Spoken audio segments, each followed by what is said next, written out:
This is 2019's Above the Shadows. Warning, spoilers ahead. Our story begins with Holly telling us about an invisible girl, and it turns out that the girl in the story is actually her. We go back to Holly's childhood and we meet her parents and siblings. Of course, everyone has a general quirk such as being clueless, pretty, or smart, and Holly was the middle child who already seemed to be invisible to everyone aside from her mother. Holly and her mother were very close, but at one point her mother got really sick. When she died, Holly felt like she was fading on her own, and over time, it turns out that she really did fade from her family's life. Doesn't every middle child eventually feel like this anyways? I don't know too many middle siblings who don't feel ignored. Things are definitely weirder when she gets ignored at school. No one ignores a kid with their hand up. Eventually, Holly becomes completely invisible to her family, and they seem to have forgotten about her completely. When her family takes a picture for the first day of school, she realizes that she's not even in the picture, and the rest of the world seems to forget about her as well. Over time, Holly learns to live as the invisible girl, and she still manages to live a normal life without directly interacting with anyone. She gets her necessities delivered to her house, and she has a job as a private investigator. It's the perfect job for an invisible person. Holly follows clients to their hookups, and they never realize that they're being followed. This girl is living the dream for a lot of people. To be invisible but still be able to interact with the world around you? It's genius! At least it's not like being a ghost. Holly catches cheaters, and she heads to her boss's office to listen to him praise her work. The only way that he interacts with her is through text and email, but it works well for her line of work. Holly gives updates on her family's whereabouts as Troy is living in their parents' basement and Vanessa married into a nice family. Her father is now part of real estate ventures. Meanwhile, Holly has some exciting things she looks forward to about being invisible, such as no embarrassment, no expectations, and never being a part of anything. She can also go wherever she wants, whenever she wants. One night, Holly tries to follow a cheating couple to the back of a club, but Shane notices her following the couple. He grabs her and questions her, but Holly just can't believe that he can see her. Could you imagine going about 10 years without any human contact and suddenly some buff bouncer just manhandles you out of a club? That's definitely a shock to the system.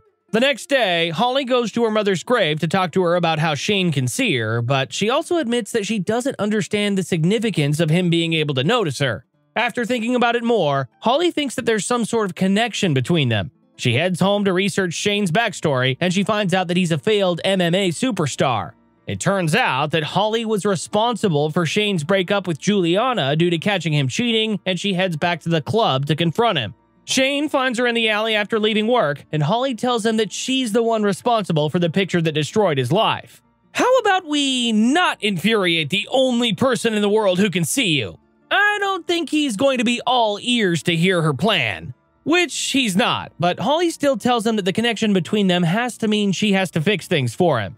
Shane still doesn't want any part in this, but she tells him that she's following him to his meeting with his manager at the local bar. While his manager is mentioning some venture that he has for him, throughout the talk, Shane starts to realize that Holly was telling the truth about being invisible. Once the meeting is over, he heads outside to ask her what's going on, but he's starting to believe her. As one last gesture to prove things to him, Holly stands in front of an oncoming car, and when the taxi pulls over, he proves that he doesn't see anyone else there. Okay, so you've got an invisible stalker. What are you supposed to do with that information? It seems as though Shane has the same questions too. I definitely connect with this character. Holly thinks that they're supposed to help each other get their life back, and he tells her to stop by his place in the morning. In the morning, Holly heads to Shane's place, and she thinks that she has to fix what she broke in his life. Shane and Holly talk about his three-legged dog, and Shane feels like everyone has given up on him like the previous owner gave up on the dog. Shane tells Holly about how fighting feels like it's always been his calling, but his fall from glory was a tough pill to swallow. Shane invites her to his next fight, which is extremely small, but his opponent is anything but small. Shane ends up winning, and he gets paid $300. Holly doesn't quite understand how people find this entertaining, but Shane breaks down the joys of MMA to her. Holly thinks that the first step to fixing things are to get Shane bigger and better fights. What's the best way for Holly to get one of those big fighters to fight Shane? Blackmail, of course. If in doubt, always turn to blackmail. Just kidding. That's a dick move. Holly picks one of the big fighters from a list of fighters Shane gave her, and she gets him to agree to a fight after mentioning steroids. Shane gets a call from his manager to confirm the fight, and he can't believe the great news. After 6 weeks of hard training, Shane feels like he's ready for his big comeback, but a lot of other pros and commentators think that he's way out of his league now. Before the fight, Holly heads to her sister's place to steal some of her nice clothes, and she heads to Shane's house to watch the fight on TV. Shane manages to win by submission, and Holly waits impatiently for him to get back home. When Shane finally gets to his place, he takes Holly and his dog up to the roof, and they watch the moon with a tub of ice cream. I can't imagine too many fighters are celebrating a hard win like this, but this makes perfect sense. After restricting a diet for 6 weeks, I want some sugar. Food and otherwise. Shane compliments Holly on how she looks tonight, and he asks her if she's even a real person. This makes Holly upset, but Shane assures her that he wants her to be a real person. She wants to prove that he really wants that though, and they kiss under the full moon. Little did they realize that a photographer was nearby, and he snaps a picture of them, but he doesn't know that there's another person there. Posting a picture of a celebrity making out with empty space would definitely pique a few people's interest. That's probably the best picture that guy's ever taken. Well, now they're locked out on the roof, and they decide to start getting it on. Things start moving forward, and Holly is a little scared by how new everything is for her. Shane assures her that they can take their time, and they go back to being intimate. The next day, Holly walks around the city, and she notices that their picture is on the front page of the paper. It turns out that she can actually be seen a little bit, but she's just a shadow. Meanwhile, Shane handles another pre-fight interview for his next fight, but his opponent is really cocky. One of the reporters asks about the shadow girl in the picture, and Shane is just as surprised as Holly was. Back to business, though. Holly hops in a limo with Tommy, Shane's next opponent, and she starts blackmailing him. It is so easy for her to get dirt on anyone with her whole being invisible power. Holly texts Tommy and tells him to throw the fight, or she'll let everyone know that he got it on with an underage teen. Well, that pretty much seals the deal. Later, Shane is excited to find out that Holly might actually be coming back to reality, and Holly mentions that it's because he made her feel like she mattered. Just then, Juliana calls Shane, and this causes a little rift between him and Holly. Next, Shane heads to his next fight with Tommy, and he quickly wins thanks to Holly's blackmailing. Holly heads to her boss to sell a rematch between Shane and Attila, and then she decides she has to make the rematch a reality. Once she gets in Attila's apartment, she searches for something she can use as blackmail, but everything seems pretty clean here. Shane's pretty good, but do you really think he'll be able to beat someone who isn't throwing the fight? Looks like he's going to have to find out real soon. Holly heads to Vanessa's place to return her borrowed clothes, and she finds out that she's pregnant. Holly is confused as to why Vanessa is hiding the pregnancy from her husband, though, and she calls Shane to talk to him about it. What she doesn't know is that Shane is out on a date with Juliana. She finds out pretty soon, though, because her boss tells her to go get the scoop on Juliana's date. Oh, snap.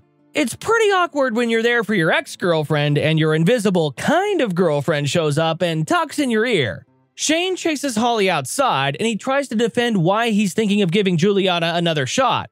Holly tries to tell him that Juliana's just using him, but he lets her down by telling her that he can't be with her because he can't be seen with her. Well, Holly decides to let him know that she's been fixing his fights, and he's devastated to think that Holly thought that all he really wanted was to win the fights with no questions asked.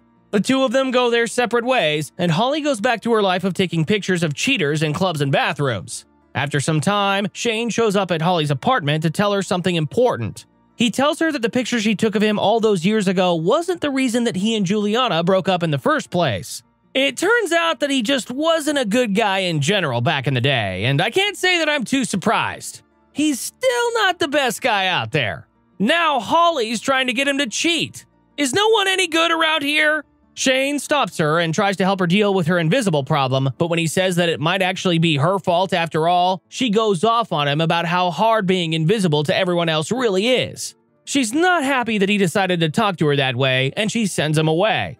After wallowing in self-pity, Holly notices that she doesn't see her own reflection anymore, and she goes to find Shane at the gym. When she gets there, she finds out that he doesn't even see her anymore, and all hope seems to be lost. Meanwhile, Shane is questioning everything with Juliana, but she tries to reassure him that she would have wanted to get back together whether he was a winner or not. Holly heads to Vanessa's place to say her final goodbyes since she thinks she might be vanishing completely, and she tries to help Vanessa tell the truth about the baby. She kicks the trash can over, and the test slides all the way to the husband. That would be a pretty crappy way to find out you're having a baby. At least he's just excited. Holly finds out that Vanessa doesn't want to have a child because she doesn't want it to feel the same pressure she felt from her mother growing up, but her husband assures her that won't be the case.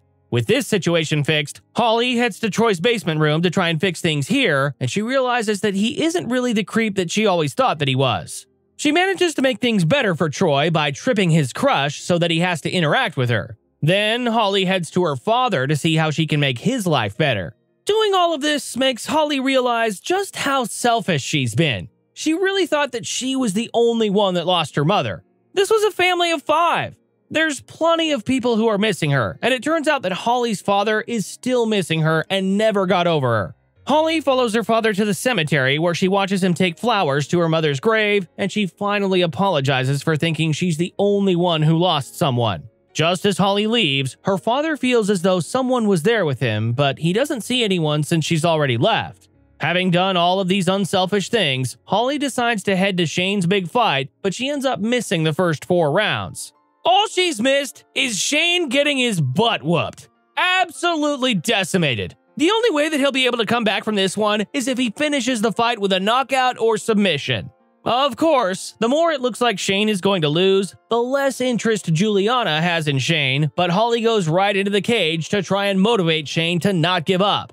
Suddenly, he can see her again when he goes to the corner, but it's not just him. Now everyone can see her. When the next round starts, Shane has all the motivation he needs to come out on top, and he puts a beatdown on Attila. Meanwhile, the crowd is upset that Holly is standing in the way of everyone else watching. Suddenly, security comes up to remove Holly, and Shane ends up losing by split decision. Once Shane gets out of the cage, he tells Juliana that he needs to go find Holly, and she's not surprised one bit. In fact, she moves on to Attila after saying goodbye to Shane. Wasting no time at all, Shane and Holly kiss in the lobby, and they start their new life together. Later, Holly heads to her father's place to see if he remembers her, and he suddenly becomes emotional as he begins to remember her face. The two of them embrace one another, and then the credits roll. Thank you for watching, and I hope you enjoyed the video. Don't forget to like and subscribe for more like this one. Comment what you think I should watch next, and I'll see you in the next video.